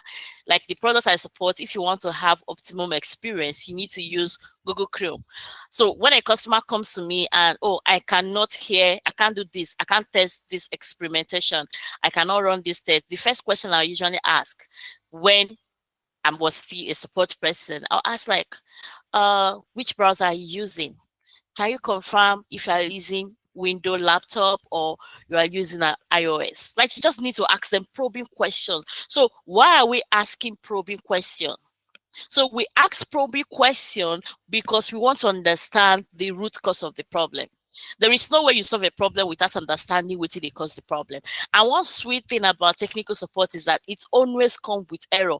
And the problem and the solution is already embedded in the error message you are getting. So for each time you want to run a command or you want to, troubleshoot whatever is happening, you will see a problem. You will see an error. And if you pay attention to the error message, you will know whether the problem is network issues, is device issues, is permission issues.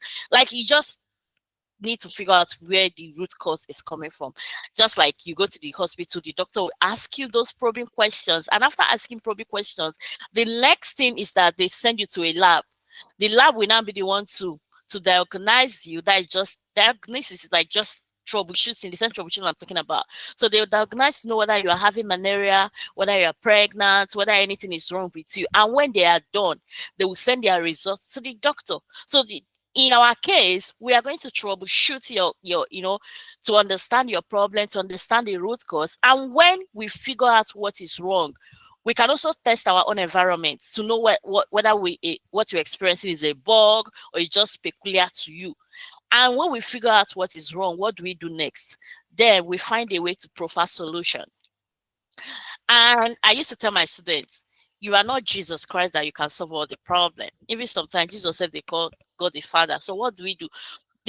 there are sometimes when these cases or tickets or issues come to your desk, you either provide solution or you escalate this solution to people who are higher than you.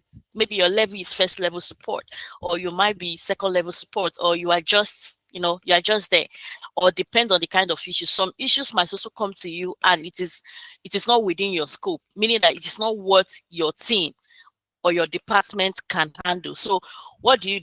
You talk to the customer. After communicating with the customer for some time, you tell the customer, okay, I have, troubleshoot your concern, and I confirm that this does not belong to my department. So I'm going ahead to escalate it to the, to the right department, and I'll get back to you as soon as I get, feedback from their end. So you escalate, and one thing is that you don't just escalate. As you're escalating, you are always going to keep in touch with the customer, because when it comes to support, communication is very, very important. You don't need to make the customer feel like you are not working on their ticket. Or did I hear sound? Okay. So you don't have to make the customer feel like you are not working on their ticket, or you are just there. You need to carry them along for every step of you working on this ticket. You need to make sure that you are stringing them along. When there is a response from the escalated team, you report back. When there is no response, you still go back to them and tell them that you are still working on the ticket. Now, another thing is, I also got this diagram to break down what customer support or technical support, what they do or what they are all about. And I said one of the first thing, or one of the things that a technical support person does, is you monitor the system.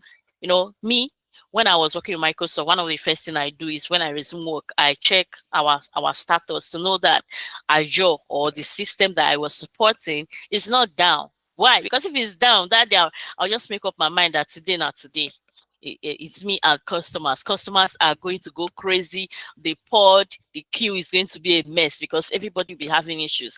So you monitor the system to ensure that you guys do not have downtime, because if there is a downtime, it means that all your customers are going to have issues for the day. So you need to prepare your mind and your mental health. Everything needs to be prepared.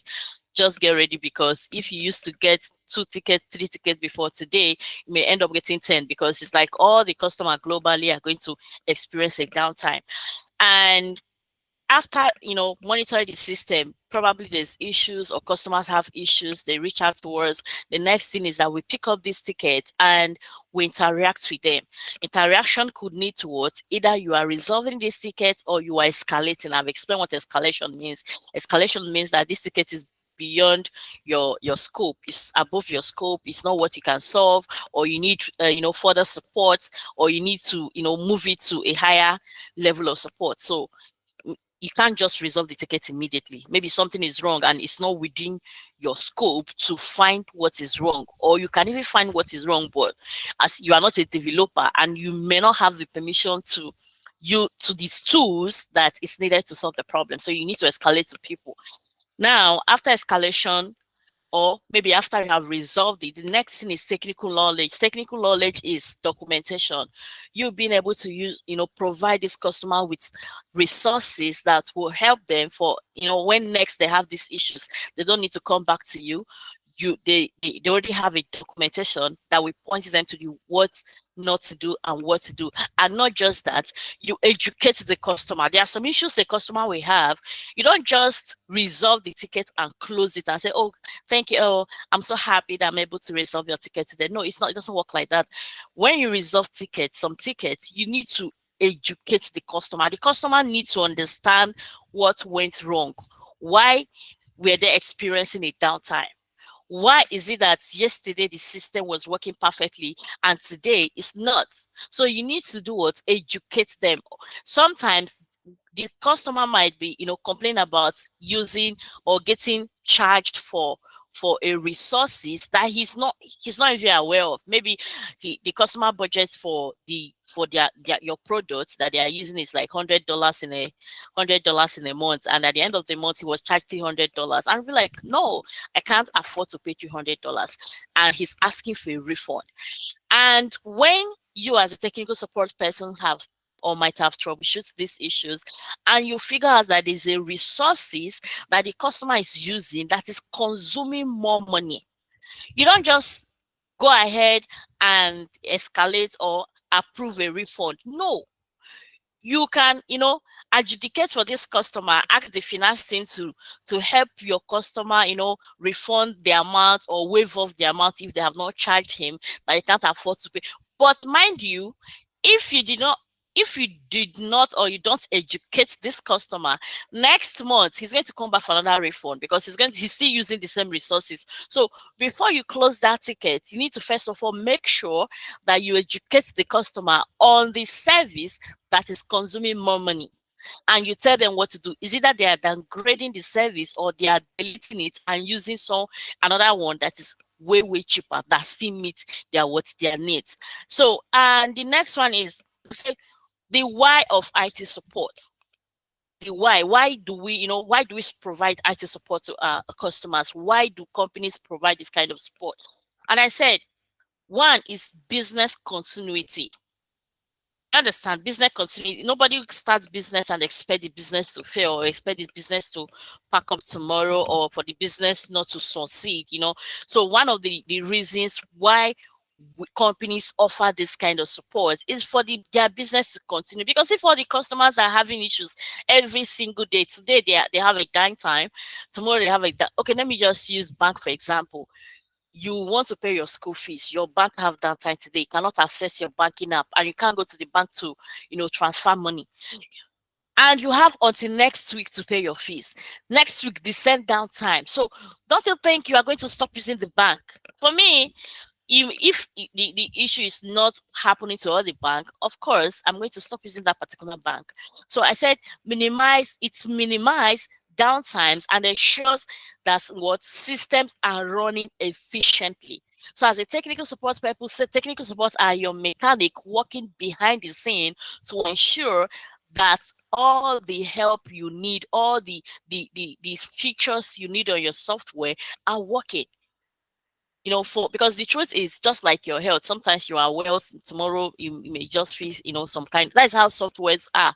Sometimes it could just be a bug, other times it could just be that the customer's device does not meet the requirements of the softwares or the products you say. Other time the customer might just be a novice, he doesn't know how to use this product. And if they don't know how to use these products, at the end of the day, they have to reach out to someone to help them. Another one is quick resolution of technical issues to prevent loss of productivity. I remember one time when I was with Microsoft that a customer, I don't know if any of you live abroad, there's this software they call Money that I think is for transferring money. So this customer was a Microsoft customer. They deployed their resources on Azure, and they had this downtime, and this downtime took us like a very long period to resolve. At the end of the day, these people were asking for $200,000 refund. That is a lot of money. But guess what? Microsoft refunded at least 180. That is a lot. They had to refund like 180. Like this is like we had this issue lasted for like 2 months because we keep offering and we next refund $50. They say, what is $50? Because why? When they had this downtime, their customers were unable to use the product. So at the end of the day, when they're asking for a refund, we are going to calculate the amount lost between that period they started experiencing the downtime until when the problem was resolved. Do you understand? So even the $200,000 that we're asking for, just like probably a tip of what they actually lost, because there are some laws that you may not be able to measure. You understand? Because you can measure the money you did not make, but it can't measure the customer's trust, because some customers will apparently lose trust for that period of time that they were not able to use the service. Some of them will, especially if they are not attitudinal customers, they are just behavioral customers that are using you because you are what is available at the moment. It's not like they are loyal to your product or they are looking forward to using your product all the time. They are just trying your product for the first time and the experience is not so good. Then we also talk about data security. When you use softwares and the company apparently they don't provide you 100% security. but they provide you all you need to ensure that you are secured. That is why when you want to log into your products or your software, they ask you for strong password. The company is not going to be the one to provide you your password mixture, but they have provided you the option to do what? To use something very strong to secure your products. They have provided you with what? Multi-factor authentication. They have provided you with everything you need to ensure that you are securing your environment or you're securing your but if you have this kind of issues, they are just trying to tell you that with technical support, people are on behind the scene ready to support you to solve any problem or any technical issues that has to do with your with your security or cyber threat. Then the next one is regular updates, security patches, and safeguard against vulnerabilities. The part of the technical support that does this one are those in cybersecurity, ethical hackings, and information infotech. These guys, they are the one responsible to for they are the ones responsible to ensure that you are not being attacked, that your security this thing is well guided. Like everything that has to do with security, we talk about the infosec tech support team. Then user assistance. User assistance is just all about we providing help desk support. Everybody need help desk support. You use Facebook and today something you want to add money to your ad account and you can't do much. What do? You contact support. You want to deploy a resource on your interface and you don't know how to deploy these resources. What do? You contact help desk. You contact support. You want to log into your software and you can't do that. You're experiencing some errors or something is kicking you out. What do? You contact support. So they are always on the front desk or willing and ready to support you. And we also talk about enhances employee satisfaction and efficiency by resolving tech problems quickly. Sometimes the help desks also work internally with the company. They have when you go to all these IT companies or even your banks, they have IT guys working. They make sure that those customer care people you see in front desk, that their systems, their user interface, everything, when you come now, you log your profile, you're able to work, and sometimes the person say, no, I can't log in. Why my own desk is empty? Because I can't log into my system. So when the employees are having issues, there's always a help desk within the company that should provide what's technical support. So technical support is not just for customers alone. Technical support can also happen within the company, within the team, because not be only customers they get technical issues. We all use technologies and sometimes the technologies fail. Sometimes you might be trying to log into your own dashboard where you work from and you are having authentication issues. And when that happens, then the help desk support in your company will be the one to do what? To troubleshoot further and provide needed support. Then the last one here is cost efficiency. So they said prevent costly downtimes and repair. When a technical support is working in your companies, especially when they are working within or internally, they try to prevent some downtimes, because they are always, for some companies, is a 24/7 support. So when they see that there's a certain part of the product that is, maybe bug, is something is not working right, and instead of them to wait until there's a downtime, you see some people fixing it. You see some people troubleshooting to know how to fix it. You see some people reporting these occurrences to the dev team, the developers, to ensure that they are bringing something up that will prevent the entire downtime so that customers will not start complaining. Or the truth is that nobody would want customers to complain, because once you get to that point that your customers are complaining, that is when you know what is called hot seat. And that hot seat is always hotter for your support team, because you don't know what is, especially if the company is running live chat support. When you support your customers via live chat, like via intercom, you are chatting. That is like emotional torture. Imagine you are live chat supporting and you are supporting like 5 customers at a time. It's crazy. So for us not to get to that point that the chat or the support channel is crowded with a lot of issues, a lot of complaints, we need to always, think ahead. You don't just sit and wait until customer report it. Sometimes you need to test, keep testing, go to your environment, check, make sure that is why we have monitoring. Make sure that everything is up to date, everything is working the way it should work. If there's a customer that you think that, they have threats, you can also troubleshoot their threat before they report. And that is why I like me, I'm a customer success manager, and I always tell people I work directly with tech team. I work directly with the sales team and what's the technical team. Like this evening, I have this customer that is irate, and the issue is that the product, he's trying to introduce JavaScript to our product, and he's not getting the expected results. Now he has created the ticket for like how many days, and nobody's providing support. So what did he do? He had to get to me directly, and now I'm the one doing what? Organizing a call to ensure that the technical team provide needed support. So sometimes the technical team, they get overwhelmed with a lot of tickets that even the most important, especially people like this that are experiencing downtime, their chats will be lost because there are so many chats to be responded to. And if your company don't know how to prioritize, a lot of tickets, chats will be lost. It's not like it will be lost, they won't get back to it, but they may not get back to it immediately because there are a lot of chats. But we can prevent things like this when we are more like proactive. You don't just wait until there is problem before we can actually start solving problems. Then we also they say proactive. The next one is proactive maintenance reduces the okay, I just explained this already. When you are proactively working on the back end, it's also help in reducing failure, downtime, and customers' complaints. Then the next topic, which is probably going to be my last, is how IT support works. I don't know if I've exceeded my time. Have I exceeded my time? Hi, Equi. Yes, it was meant to end by 8:55. 55. So I've exceeded my time. So I'll just run through this one.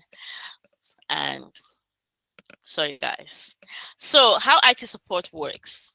I was able to mention some of the few pointers. I say help desk services. Help desk services is like they are going to be on your help. It could be remote. It could be physically in your office. That is a help desk. When you go to the bank, you see them, those ones. But those ones are just normal customer care for the customers. But at the back end, they have people who are working internally to ensure that all those banking services that they use on the front end, they are being monitored. It's working the way it should work. We also have the remote support. So the remote support is the one most of us working remotely are doing. You remotely assess your customers' environments using tools like LogMeIn, TeamViewer, AnyDesk, and so on and so forth. You use those tools to assess your customers' environment and provide needed support. And I already mentioned monitoring and maintenance. How do you do that? As someone who is a technical support, you don't just sit and wait until there's problem. Sometimes you should proactively troubleshoot the environment, check the status of the product you are supporting to ensure that everything is 100%, everything is green, nothing is showing red, because if it's showing red, it means that there's a downtime. It's showing amber, that means there's likelihood for downtime to occur. So you have to make sure that everything is always green. And the next one, which is the last, is training and education. So you don't just support, you also go the extra mile to provide needed training to your customers. It could be your customers understanding the best practices about your product, how to use the product. It could also be your customers, you showing them how to get the documentation, because if your customers know where to find answers to their problem, that will also reduce it will reduce their complaints, reduce the number of tickets you get all the time, also reduce some errors. There are errors that could be avoided. Imagine when the problem that your customer is experiencing is just because they are using Microsoft Edge instead of using Google Chrome. So there are some errors that could be avoided if your team don't just provide support, but they also go the extra mile to do what? To to educate customers on how to use your products. And that brings me to the end of my training today. So if you have any questions, we can go over that.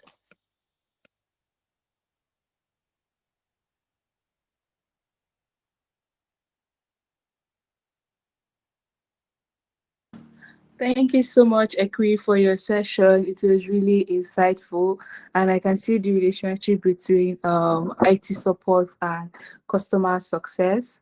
Does anyone have a question from the audience before we call it a night? I know it's been a lot of time. If there is no question, so we're just going to summarize. So we've had several speakers on customer success, software development, project management, data analytics, and now IT support. And I'm sure that it has been a night of acquiring knowledge and learning new things. And I'm looking forward to see what everyone here is going to accomplish in the coming months. And if you're looking for an educational platform where you can learn any of these courses, you're going to learn them on a share on our EdTech platform, and you'll be notified when we launch. So we sincerely appreciate all the speakers who made out time to be here tonight, and also every guest that has been here from the beginning or joined in at any point. We don't take your presence here for granted. You should have been chilling on Netflix, but you're here with us. So we say thank you. So I think this is where we will call it a night. We would see you in the community. And for the speakers, we are also going to reach out again for our votes of thanks. So thank you, everyone. And the replay is going to be available on our YouTube channel. Good night and have a lovely weekend. And see you in the Fireside Chat in August. Bye.